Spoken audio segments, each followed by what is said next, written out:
Hello ma'am, are you relax? আপনি ঠিক আছেন তো? হ্যাঁ আপাতত আমার ঠোঁটের কাছে কি?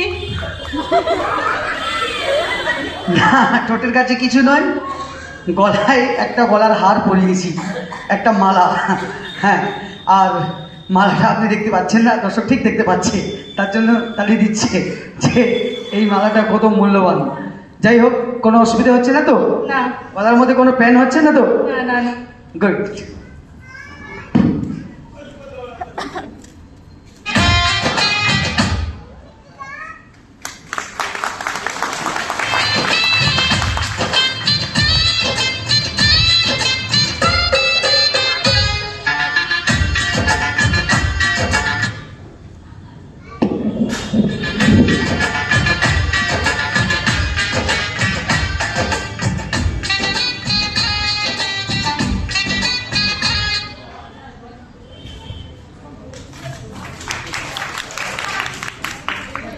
হ্যাঁ হ্যাঁ, নেকলেস আপনাকে বলি যে আপনি বাড়ি চলে যাবেন, ঠিক নেকলেস আপনার বাড়িতে পৌঁছে